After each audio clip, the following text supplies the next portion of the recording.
for joy and justice.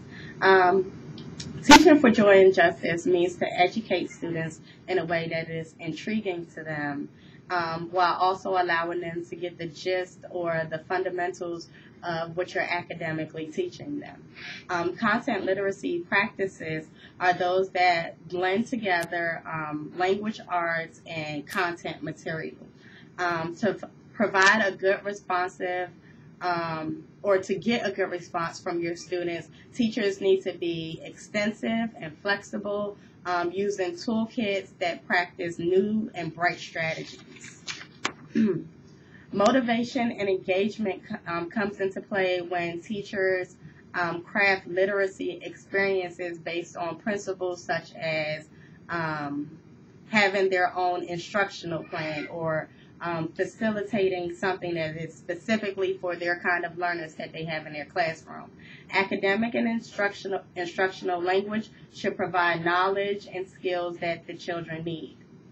Teachers should reflect on their practices, their students, and their knowledge that they're implementing, meaning teachers should go into detail a little bit more and explain to their students what they're teaching, instead of just throwing something at them, like read this book and that's just it. They need to understand the fundamentals of what they're doing. Understanding text while teaching content will increase reading proficiency and content area knowledge. So if students have a better understanding of what they're reading, it'll produce better students. It'll produce better results from your students. The 5 E's come into play as inquiry-based activities and discussion, expository text. The 5 E's are engage, explore, explain, elaborate, and evaluate. When we explore, we're allowing the kids to go out and find things on their own. When we explain, we're explaining what the kids have found. When we elaborate, we're going into a little bit more detail. We're probably using projects to demonstrate what we're explaining. And when we evaluate, we're bringing it all together and allowing the students to get the gist as a whole, while connecting the explore and the explain and the elaborate. Another great way for teachers to get through to their students is to teach and assess their student learning when it comes to literacy. We can keep journals. If you keep a reflective journal, it allows teachers to go back and look at different strategies to come up with to assess or to teach those individuals that may have disabilities.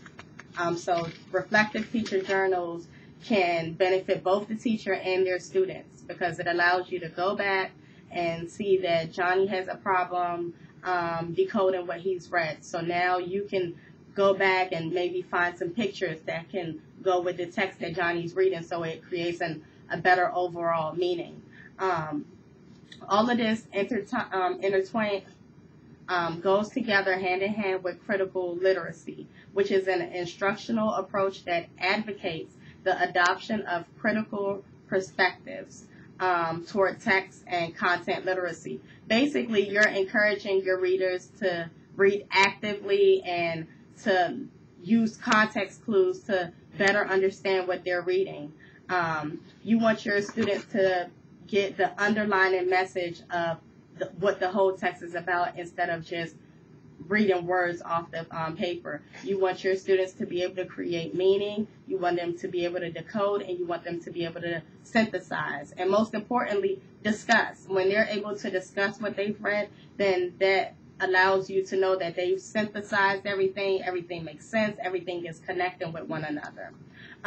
In chapters 5 and 6 of You Gotta Beat a Book, Willem goes into diverse strategies to make his students more effective readers. One of those strategies was the visualization project, where the author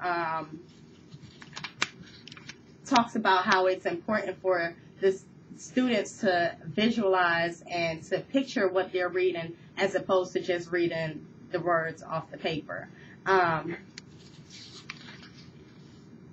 Also, understanding the importance of building meaning behind what they're reading.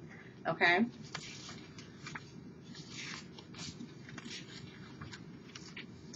In order for effective teachers to be motivated and to motivate their students, we have to be reflective. We want to go above and beyond and modify our schedule to fit the students that we're teaching. We want to go on the internet and find different types of resources that we can use to get through to our students, as opposed to just always using the book or always using handouts. We can use transparencies. We can do hands-on activities. We can draw pictures. We can go on the internet and draw pictures. We can go on the internet and do some of our research. All the methods that I've discussed are different techniques for teachers to be effective. Always keep in mind that the joy portion when it comes to teaching is implementing those creative strategies. That's the fun part. That's the part that engages the students and draws their attention to what we're trying to teach them. And the justice comes in when we have already come up with our strategies, and now we're teaching those strategies to our children, or our students. We're allowing them to see the fun side while relating it and seeing the importance of it and how everything is academically related. And that's basically the gist of it. So I hope that all of the critical literacy techniques that were discussed, using technology as far as getting on the internet, speaking to other colleagues, in order to just effectively teach our students and to get literacy across in a great way that we're just raising efficient students. That's it.